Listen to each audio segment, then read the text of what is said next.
We all know Jameson Williams is a stud, but we just haven't seen him on the field, right? All of last year, we're just waiting to get him healthy, and then came to the end of the year, meaningful games, couldn't really get him out there, hadn't developed the chemistry yet. But I love what he's doing these last couple of practices. I'm going to share that with you. Really good stuff. And I love what Brad Holmes said about it. He makes a great point. So he was on a radio station a couple days ago, yesterday, whatever, and he says, when it comes to wide receiver, especially, let alone Jameson Williams, but wide receiver, you can visually see their mistakes more than any other position. And I thought that was a really good point because you think about it. If a guard makes a wrong move, misses his assignment, nobody notices, no one cares. But it could be way worse than a drop pass, right? Guard goes the wrong way, D tackle comes right up, blows up Jared Goff. That's way worse than a dropped pass. But we're like, oh, Jameson dropped a pass.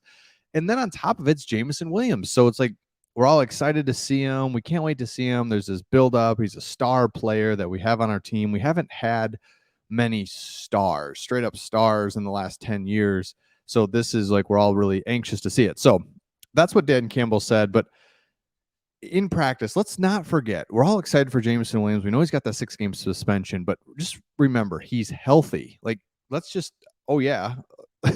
By the way, we've just taken for, yeah, he'll be healthy. Well, he's healthy. He's practicing. He missed a little bit of time there, a couple practices, but he's healthy, practicing, hitting a couple deep balls. I'll show you that in a second.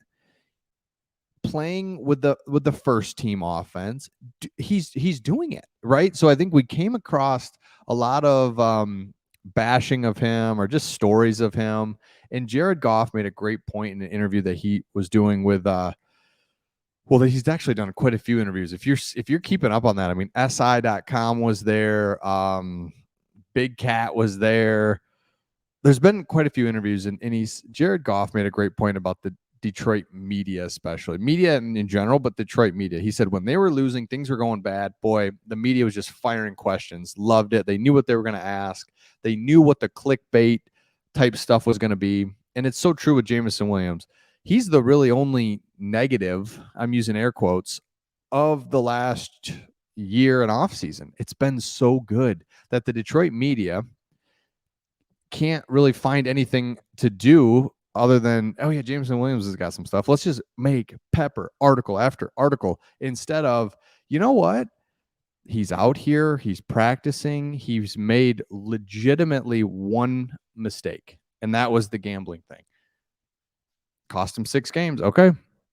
But everything else is like, well, he was on Instagram Live. It's like, oh my gosh, you could just look at a million different things of a million different guys. So Jared Goff made a great point. Once they started winning, once things went well, the media doesn't really know what to do because it's about negativity. It's about negative clickbait. It's like, you won't believe what happened here. You won't believe this. This is really bad, bad, bad, bad. But when the Lions started winning, he said the questions got shorter, easier. No one's got questions for you. They don't know what to do with the winning. So let's take a look at it here. I'm babbling on. Let's get to what Jameson Williams has done. You've probably seen this by now. Hopefully you have. Let me get back to it. Sorry, I'm pulling it up right here. This is what we were wondering about, hoping for. Hey, in practice, can we just go deep once? So you've probably already seen it. It's worth taking a look at again, though. I mean, he's 5 yards past our starting corner and starting safety in CJ Gardner-Johnson. So Jameson Williams is going to be really good. And Dan Campbell hit on it perfectly. I love what Dan Campbell said. He said he's never going to have elite hands. Like, duh. Like, who cares? He's so fast and so athletic and so dynamic, it doesn't matter. So again, he's healthy. He's participating in practice. He's getting better. He's getting some long throws in. Like, we've forgotten and just taken for granted, oh yeah, he'll be good, he'll be a star. It's like, no, he is doing what we had just hoped for. He's back, year 2. Yes, the 6-game suspension is just a tough pill to swallow, but everything else is going well. So here it was.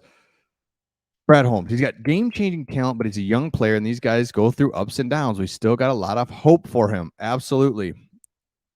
Dan Campbell, it's not an excuse, but he hasn't practiced. Exactly. All last year he didn't practice. He's been banged up a couple times this training camp, but he didn't practice last year. He came in during the year, kind of had a couple plays for him here and there, and he was hurt last week. So, man, the longer we can keep him on the field and just keep working through the things, he'll be just fine. So let me know your thoughts on the comments of how he's doing, the things that he's doing. I absolutely love it. Here it is again. We've seen it. It's just like, why do we obsess over it? Because we've not had just game breaker type stuff since Calvin Johnson. And even that felt like once in a generation because it was type of stuff. And now we've got an opportunity to get a guy going deep. And we just think about adding this guy to a roster, to an offense that's already ready to go. Don't forget, CJ Gardner-Johnson. He's one of the best receivers in the game right now, working out with him every day. Jamo's ready. Don't worry about him. He's ready. And by the way, just love CJ Gardner-Johnson. Just his ability to just be like, the dude has just got swag. He's like, doesn't care about what the question that's even asked. He doesn't care. Love him. He's be a big part of what the Lions are doing. And I really do. I can't wait to see that. So yeah, there's been a ton. By the way, just on a side note, there has been so much media coverage. It's been awesome to see. You've got everybody coming through, and that's what I love is be a representation of the city, of the state of Michigan, and give us something. And so Dan Campbell gets that stuff. He gets how to get on the mic, talk, share things. Where Patricia was like, nope, I'm not going to share that. No, nope. It's like, dude, just talk, please. We'd all like to know what's going on, and it's a big deal. So he gets it. What a great thing for the fans to be able to hear him, hear what's going on versus just pretending like you're the smartest guy ever and you don't want to give away secrets that nobody even cares, Patricia. So love to see that Dan Campbell, a ton of interviews coming around, things are coming around. So one of the things he was asked about was David Montgomery and Jahmyr Gibbs. And I mean, I put on record, I will continue to say it, is that I think David Montgomery is a really good back who has just been kind of in a clunky offense with Chicago. Because think about Chicago. They couldn't get it figured out. So then they draft Justin Fields. And that first half of Justin Fields' career was of his first season, it was like, are we pass, run? Well, I don't know where we are. Then they started running with Justin Fields. And last year they're running with Justin Fields and trying to. How about you just get this dude in a normal offense and see what he does? And not even normal. Our offense is really good, dynamic, creative. So I can't wait to see what happens there. And then we'll come back to that. But all good stuff. And I'm excited to see what the Lions do. As we get into the joint practices, there's just more information there when you go against somebody else. That's just like so much better. So let me know your thoughts in the comments. Can't wait to see what the Lions do. If you've watched this long, make sure you subscribe, share, do all the stuff. I don't know. Hopefully you notice that Craig and I don't ask for that stuff up front. That's so annoying. But in the end, if you've watched this far, hit subscribe, share, like, do it all, and we'll see all of you on the next one.